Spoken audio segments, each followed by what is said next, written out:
Welcome to another episode of Dad Up, everyone. Thank you guys very much for joining me today. I'm excited for the musician that I have on my show today. His name's David Rosales, and he's got a lot of great stories. Got a new album coming out, and I want him to share a little bit about that. But more importantly, I wanted him to talk about his family and his kids. So, David, thank you very much for joining me on the show, brother. Yeah, man, it's an honor. Thank you.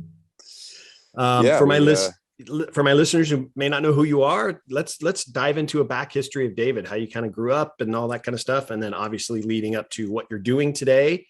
And then more importantly, about your family. Yeah, real quickly, born and raised in Los Angeles, live in Orange County, went to school down in San Diego. So I'm a SoCal kid to the bone. First generation. Dad comes from Texas. Mom comes from North Dakota. Just grew up middle class kind of thing, youngest of 10. And came from a big family. And so it was always kind of looking and checking out what my brothers and sisters were doing. And, so I was shown, all the good music, all the good movies, way ahead of all my other peers and stuff. And just kind of rubbed off and fell into music. It was always sports and music when I was growing up. And, just kind of kept on that path. And so here we are.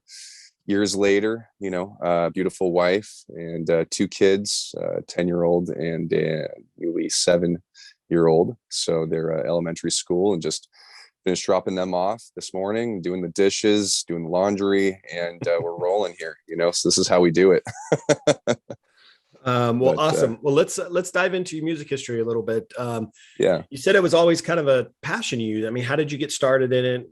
How'd that whole transition happen? Yeah, I think my older brother, who's 6 years older than me, my next oldest brother, he played bass in junior high and was in a band, and I was watching Guns N' Roses videos on MTV and just Motley Crue, and so that just looked cool to me. And I just kind of fell right into it, where I would, my brother would leave for school, and I would sneak into his room and strap on his Yamaha white bass and pretend I was Duff McKagan playing in front of, Buffalo Stadium, for the Paradise City video or something. And that's really where it was just like this. Wow, this is so cool. Those guys are cool. Slash is cool. Axl's cool. James Hetfield from Metallica is cool. Those guys all just look like that. Is neat. They look like Bo Jackson to me. They just looked like the same kind of cool. There was like a thing. And, I got my grandfather in North Dakota to send me out a guitar. He found it in a barn at like a barn sale type of thing. They don't have yard sales there. They're huge yards. I guess they're barn sales, but so he sent it out to me, and I started plucking around on that thing before I even knew what I was doing. I was trying to make up songs, and, it was always just this creative. I've always been into art and photography, music, just the arts. And then there is, the sports, like I said, it's always been there too. So just outlets, that I found that I don't know if music came as naturally to me as sports did. So it's something I definitely had to work on, the craft, everything like that. But, and then just kind of grew up playing junior high school dances and parties and stuff, and skate punk bands, and from junior high all the way through high school. And then when I was about 18, senior in high school, after football season, I was looking for something to do and found an ad in the Recycler, just this old, not old, it depends upon who you're talking to, right? So it's it's a classified section kind of thing that they don't have anymore. It's kind of like a Craigslist, but in a paper form. And I was looking for other guys who wanted to play music. It was after I'd kind of sussed out and gone through all my friends that could play, and nobody was really like doing the type of music that I wanted to do at that time. I really kind of wanted to live that LA, kind of thing, that Sunset Boulevard, just what I kind of envisioned, dreamed, the Guns N' Roses thing at like 18. But, I was still in calculus classes and stuff like this. So it wasn't, extreme where I was living on the streets or anything like that. But it was senior year, and found these guys who I thought were old at the time. They were 25 to 30 years old, and they AC/DC, Guns N' Roses, all the kind of, check boxes. And went out and was playing with these guys. And, I was like baby faced, just getting a good education in the world of rock and roll. My bass player was doing coke next to me. It was like, oh man, I got to wake up and I got this calculus test, and but I just kind of wanted to get involved in the whole, just be immersed in the world of music, and what I thought was pretty cool at that time. And I had a girlfriend. She was like 17. Went to like Immaculate Heart High School, nice Christian or Catholic school and stuff like that. And she would come out and pretend she was our photographer. We'd play like places like the Coconut Teaser and Martini Lounge, all these Hollywood places that I don't think are around anymore. And then I was going to Glendale College, and for 2 years, figuring out what I want to do. I had an opportunity to go play football up at St. Mary's in Moraga. And they were giving me like book money basically. And so I just was like, that's not enough. I can't go do it. So I just stuck with music and I went to GCC, and a good friend of mine came home from, he transferred back like junior, I think it was sophomore year. And I'm like, hey man, you're in town. He's like, yeah, you're still playing music? I said, yeah, I'm still playing music.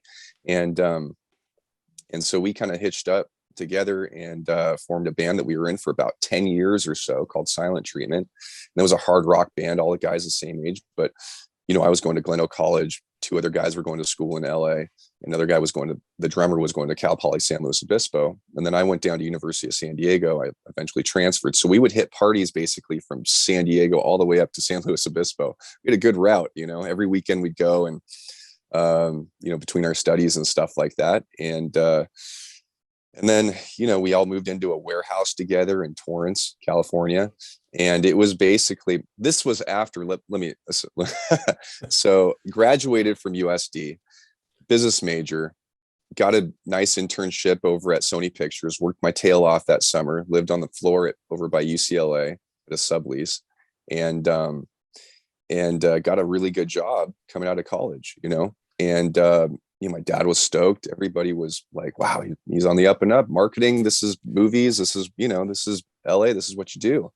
And did that whole gig for, a couple of years. As anything does, it wears off a little bit.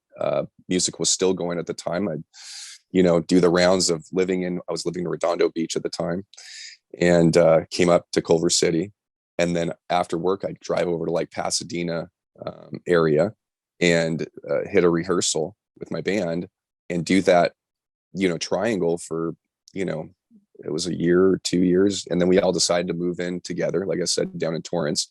And it was basically my girlfriend at the time, who's my wife now, was like, wait a second, you're going to live with these guys now? Like, it's kind of working in reverse. We had a nice apartment in Redondo, and it turned into a rock and roll fraternity house is what it turned into. And I was the only one with like the 9 to 5 job ish, and we would throw parties once a month for rent. I lived in the control room with a triple pane glass. So at least when my drummer was playing in the other room, he couldn't hear him as well. But I separated a sheet, with the other guy that was sharing with me. And so you could hear and see everybody else's business that was going on when they had a lady friend over, or what have you. And it was real. That was kind of like the rock and roll experience that we had, but it was a true thing. We were sitting upstairs, I remember, and we shared, there's like a Toyota or Mitsubishi plant across the street or something like that, corporate office. And there's like a Korean tapas place or something.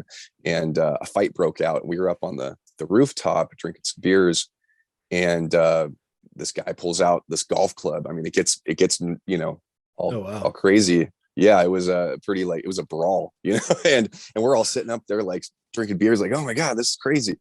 And the cops, Torrance PD, come by like maybe like an hour and a half after the last guy got himself up off the ground. And we were like, hey, we could have some parties here. And so we had a party like once a month for rent. And because the other guys were parking cars or doing whatever they could do. And we would go on tour. I eventually left Sony Pictures to pursue music. I took my boss's accounting report to, took my boss's, expense report to accounting. And I heard these guys were probably my age now, about 40, late 30s. And they were just saying how they hated their life. They're driving from Santa Clarita, doing the soccer thing, they just were you know, it was water cooler talk, but they were just like going on about how much their life sucked. And I was like, I see my life headed there. I don't want to do this. And, you know, and then I had to explain to my dad, you know, who came from first language of Spanish in Texas. You know, he grew up in the 1950s. He was born in 1932. So, you know, just before the 50s and such. And, you know, he was darker skinned. When Texas State football championship, was still not allowed to eat at the same restaurants as the other white folks in his on his team. Wasn't allowed to swim in the same swimming pools. You know, Mexicans were treated oftentimes worse than the blacks down in Texas. And so my dad came over, you know, as a young man at the tail end of the Korean War, was in Camp Pendleton for the Marine Corps. That's what brought him out here to California. Met my mom later on up in, you know, dancing in Los Angeles in downtown. And, you know, was a LA Unified School District principal for many, many, many years. Went to UCLA, got his master's. I mean, so was self-made, came from nothing, working in the cotton fields. And I'm telling my dad, hey, I'm going to be leaving this nice corporate job with benefits. It's got a trajectory up, you know, but I want to play music. David, why do you want to do this?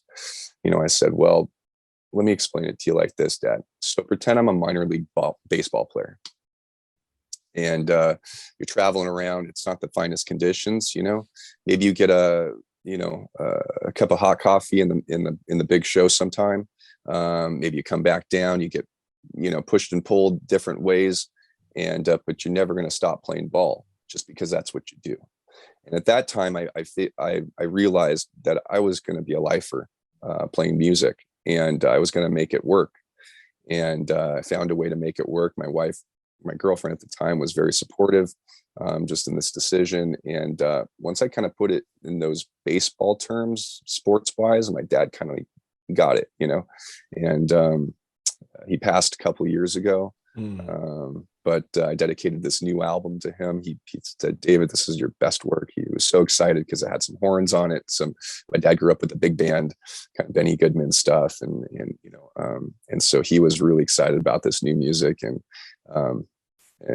it's been a long time coming. Recorded it right before the pandemic. And we're just waiting for the right time to get out there and tour on it. And yeah, I mean, I kind of jumped around there a little bit, but that's kind of the long and skinny of how music came about. And anyways, yeah. So well, I mean, that's a lot in a little bit there. Yeah, you know, but listen, you took a risk, you took a chance on yourself. You believed in something that you wanted to pursue. You believed in yourself. You believed you can make it work, and things are starting to roll for you. So that's awesome. You guys are getting ready to go on tour, right? Yeah, we're doing a it's nice to get back on tour. Once the pandemic hit, lockdown, you know, came. I'm sure, as you know, being in California, the lockdown came, and like, what was it, March 13th of 2020. Kids get handed their books. Hey, we're not sure, maybe a couple weeks you're going to be at home, but we're going to give you your books and we'll go online for a little bit. And you're going like, okay. When we were recording the album, we could see, you know, kind of coming across, you know, and you're looking at the numbers on Twitter, you get all freaked out. You're like, oh my God, this is like a zombie apocalypse coming, you know, this is not sure. And that Thursday finished the album. Friday we go on lockdown. My wife, though, in the morning said, hey, you might want to run to Trader Joe's. I heard a lot of people are going there, stocking up, all that kind of stuff. We weren't the whole toilet paper kind of thing, but I went over to Trader Joe's, and it sounds silly thinking about that now. Like, everybody was like, toilet paper, but days, right, you know. But yeah, I went over to Trader Joe's, and I'm going down the aisles, and there's like not a lot, you know. And this is weird. It's like, wow, it's everything's kind of barren. And so I started grabbing some frozen chicken and some pasta, and, you know, I was like, oh man, maybe I should, you know. So I kind of fell into that group mentality, and then we just hunkered down, you know, had wine and watched Netflix for like a week, and then yeah, like everybody else. And then I took my guitar and my PA system out on my driveway. I live in a nice little suburban area in Huntington Beach, you know, where there's like not apartments, it's, you know, single dwelling homes and stuff. So told all my neighbors to come outside, and we'll do let's stop drinking alone. I'll play some music for you for a Friday night. And it was a nice thing that kind of brought everybody together. Everybody could sit in their driveway and stuff, and they could have their wine and stuff. And that was that first weekend after, and started. I said, "This feels so good. I'll keep doing it until I go back on tour." Not thinking anything of it. And 12 weeks later, I'm going down to other neighborhoods and doing this, but I was doing it every Friday night in our neighborhood. That kept me going, with just feeling good, feeling positive. Also, keeping my chops solid, but it was also giving back to everybody. And so that was the kind of touring I was doing for a long time, was playing what I call driveway hops. And, along with my foundation, we started running my foundation into it. That's here local in Orange County. It's a children's charity. And so we started raising money. We were doing different, we were running PEs to various healthcare, places here, Chalk and St. Joe's and different things like this. We also were giving meaningful meals where we give food we normally give food to the children and such and their families. But at this time we weren't able to do that. So what we did was, we ran food to the ER nurses, and so we were helping out any way that we could. And we just saw an opportunity. We just went for it. And I saw an opportunity with touring around the neighborhoods. It brought people up, could keep people as physically distant as what they felt comfortable, but socially connected. I thought that was a huge thing, because I don't know about you, man, but wearing the masks was tough, not because you can breathe and that kind of stuff, but to see someone smile, to see their mouth, it was a big thing. It affected me. Like, I was like, wow, I didn't know how much seeing somebody smile or their mouth move really affected me. And so seeing that kind of, joy in people's face, something that was normal at that time, to see people just stoked to be outside and acting pretty normal when the whole world seemed like it was going in the toilet, was a beautiful thing. And I'm a fan of just seeing the light and everything. For every I don't know what you think is horrible, there's always some light out of it. There's got to be, and so we did that touring for a bit, but I was like, this isn't the way I want to release the album. I was playing the songs and people were really digging them, and I'm just sitting on the album waiting for an opportunity. And my booking agent was like, now's the time. I'm like, this feels good. I feel like the world's opening up. And because we had a couple open up and close down, open up, close down, especially in California here. And so, we said, this is about the time. And the album's called Revive, which is a lyric from one of the songs. My producer, actually, who's a good friend of mine, tours around with me as a drummer. He picked it out. He's like, this is just, hold on. Let me see. This guy, Scam Likely, is always calling me. Do you always get that guy? Yeah. Scam Likely, man. I tell my kids, I'm like, Scam Likely's calling. And oh man. Man, just it seems like the world's opening up, reviving. It just seems right. It's all about good vibes. And I believe about just putting that kind of good energy out in the world. There's too much negativity, and people want to hear music that takes them away a little bit, that willing suspension of reality, even if they're not feeling the greatest. Music is a powerful thing. I feel like it's the most powerful medium that there is. It takes you back to a time and a place and can just transport you somewhere. And you see it all the time in folks that are very old with their Alzheimer's, and music takes them back to they can remember things. It triggers a part in our brain that is often overlooked. And but anyways, I digress, man. No, I mean, you're right. I mean, I still hear songs today that, back when I grew up, and it reminds me of certain times of my events in my life, of events that took place. And so you're right. Music does do that. Kind of transitioning now with your kids, is music a part of their life? Is this something that maybe they want to pursue, or are you? Well, we got music and sports. So, much the same with yours as well. Sports are a pretty big part in my family as well. I just believe in all the character building and all the lessons in life that you can learn, even if you're not going to be a the chances are slim to be a major league baseball player, to be you know, even slimmer for a female to do anything professionally. But they build character and that believe in the team aspect and failing, how to deal with failure. But so music and sports. So what I, same thing like what my parents did, got me into youth sports real quick. I just finished coaching my son's little league team, coach pitch 6 and 7 year olds. I love dealing with the little guys and working on fundamentals, but also having fun. And my daughter and son are big swimmers. My daughter's a junior Olympics kind of, she's always been a water baby. And so she loves the water. And so she does pretty well in that. She's one of the top, whatever, young kids, 10-year-olds in California. And so we got that. But one thing that I wasn't privy to when I was younger, I kind of had to seek it out myself, much like surfing and skateboarding. Nobody really did that stuff in my family. So I kind of went and went for it myself. Music, I had my older brother to look up to, but nobody else really. My mom would tinker around on the piano, but maybe took a lesson, I think, one time. So what I wanted to do was get my kids solid on the piano, because the piano is the most beautiful instrument. Everything's right in front of you. All of music is right there in those black and white keys.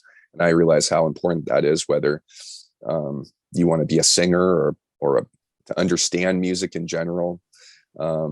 You hear music differently once you start playing music. You can pick out instruments. I just wanted them to have that experience and just be well-rounded. So I started them piano, and reading and all that kind of stuff. I started them younger. At my daughter was like 4 and she's 10 now. So she's working with a really good instructor at a conservatory here in Orange County. My wife and I keep our kids pretty busy. And my son, he's taking lessons from me because I can kind of suss him up to a level, and then he's going to go on, to the same instructor that my daughter has and stuff. So my son's always singing, Disneyland, humming Disneyland songs and stuff, because we love Disneyland. We have that annual pass thing. And so we're always headed over there. And, my daughter is not as verbal, but she is so focused, and totally has a work ethic, and it shows with her swimming and such. So I think it's important to be well-rounded. And so give a little bit of music, a little bit of sports, let them have some free time, let them be kids. And, yeah, man, it's, you kind of make those. My kids have also traveled a lot more than I ever did. So you kind of make up for your own, what your parents could have done better, or you wish you had. So yeah, I gave them piano lessons and ukuleles and cool stuff. They've been to Hawaii a couple of times. I mean, I wouldn't even dream of going to Hawaii when I was their age. And my daughter's going on tour, to Montreal and Quebec, and just Boston, New York, all these kind of places. And we just went to North Dakota and Texas. That was like the big thing to go see family. And it was like, yeah, you just kind of, I feel like you probably can relate to that as well. Yeah, absolutely. Well, let me ask you this: what kind of, as a musician, you find yourself at times you're either stuck in the studio or you're sitting down trying to write some music for the next album. That takes a lot of time and a lot of commitment, obviously. And then obviously you add on top of that touring. There's a lot of time where you're not around the family. Yeah, you're not around with the family. What are some challenges that you face as, a musician? Yeah. Well, time is, you nail it, time is precious. And I think you realize that the older you get, the more obligations and people that come into your life that take those things up, and you realize, oh man, how did I complain that I had no time when I was 20? But I think you get better at managing your time and seeing what's most important. I am in the studio a good bit. I write in concentrated bursts, and when you get the inkling to do it, For example, they're at school right now. So I just dropped them off. I have this amount of time. I got to get my dentist appointment in. I got to get my workout in. I got to get all my business stuff, because I'm a small business owner, with my own music. I manage everything. I have my booking agent that takes up the booking time that I used to sit there at a computer trying to get into, A or B club, in Philadelphia. And now she does it for me. I have a production manager that takes care of all the advancing, following up on the shows, getting the production details. So you kind of, if you want to have time, you need to trust other people to do things for you. And it's difficult at times, because I'm a pretty, tight grip kind of, this is my baby, this is my thing, and so it's hard to give up, relinquish some responsibility, but you have to, and trust people. I don't hit up, newspapers or any publications. That's my publicity manager. So, there's a couple answers to this question. You concentrate your time, you try and focus, which I'm horrible. My wife says I can put away my work when I come home. I'm like, well, I'm always with my phone. I got to see what's going on. It's tough. That's a really, that's a hard thing for any parent, I think, in today's age, is to put down the phone, and experience life with your kids. That's a really tough thing. And I'm super guilty of being on my phone a lot more than what I wish I was. So I'm not perfect there. That's something that I always try and work on around them, because they're starting to notice it. They're like, Dad, you're always on your phone, and I'm like, well, I got to get this work done, and but then you realize, what does it actually mean? Is this gonna, is somebody gonna die if I don't answer this email? No, Right. But when I'm out on tour, touring is much different, 30s, 40s than it was when I was 20. When I was 20, touring around with a rock and roll band, it was I was a lead singer. I had no responsibility. I was living that rock and roll, and I had people, my buddies in the band, to take care of me, and I didn't have an amp to move, and so they would, and I was selling merch, and I was hanging out with the fans, Right. and and I'd be gone for a month or month and a half, 2 months, and it wasn't a crazy big deal. I'd miss my girlfriend a lot, but now I tour, and you almost have to forget you have a family in a way, because I can easily see how guys turn to a bottle, or they turn to whatever sort of something to get them over the edge of missing home, because now you have so many things pulling. I'm missing this first thing. I'm missing this, but you kind of have to forget that you have a family, because it'll eat you up if you do. So you just got to really focus. You're focusing on your music, on yourself. It sounds like it's all pretty self-centered, but it's not at all. It's really tough to be on the road. I love adventuring. I have that great Norwegian Viking spirit in me, but I also have that homebody. And so those are the two kind of, balancing acts that I have to do. But yeah, man, it's FaceTime is a great thing. It's a great invention, because you can see people, and you can see things that are going on. The Game Changer app is a great app, for the kids, because they live stream the baseball games and these types of things. And thankful for technology, but also hate it at the same time, right? Yeah. So yeah, I mean, technology is a blessing in those types of things, especially when we have so many other things going on. I mean, it seems like our lives are so much busier now than they were when we were growing up, right? But things are much easier now than when we were growing up. So yeah, I mean, so what I heard you say in there is learning to trust other people to handle things when things need to get done, and scheduling, managing your time, finding a way to put it in your schedule, making things more of a priority, and moving things around and kind of fit your schedule, and getting things done that you need to get done, and at the same time devoting the time that you need to your family. Well, and I think you got to find a good partner. I mean, that's the key. It all starts with the wife. At this stage in the game, it all, she's the real rock star. My wife is in education, and so she is super organized. And we kind of balance each other out on that. And so it's all about having that good partner. I completely believe in that, because I see a lot of guys that don't, and it's just like a wreck for them. Right. It is, right. It's difficult, man. Yeah. No, my wife's the same way. She's the queen of the house. So I hear you on that. Let me ask you one more question. I'll let you go. Sure. If I were to ask your kids right now, this might be a tough question for you, might be an easy question, but if I were to ask your kids right now, tell me something about your dad, what would you hope they'd say about you? What would you think they would say about you? I know they would say my dad is fun. Mom is she's the scheduler. She creates the fun, but dad is the fun, and man, it's the greatest movie you could ever be part of, watching them grow up. And so I love being there for them. And I'm really aware that time goes by really fast, and I'm not going to be able to hold my son in my arms, like pick him up like so easily, anymore. They're not going to want to be around me. They're going to want to be teenagers and stuff soon. And so I just, I really try and make things fun for them, because life's too short, and it's just, so dad is fun. Yeah.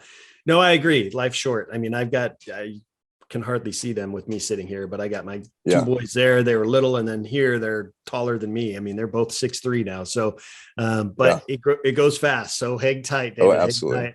Tight. My older son's 2 years into a corporate job now, working sales. And I can remember when he, was a freshman in high school, and it just seems like he went through high school and then through 4 years of college, and then boom, he's already into the corporate world. So it's tough, man, because you don't ever get that time back. That time when they're little guys, and next thing you're going is like, oh, when are we going to have some grandbabies or something to get that time back? But it's, I love having kids, because you get to experience and understand.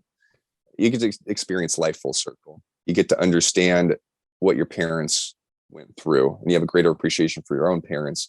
And you don't understand that until you have your own kids, and I am so,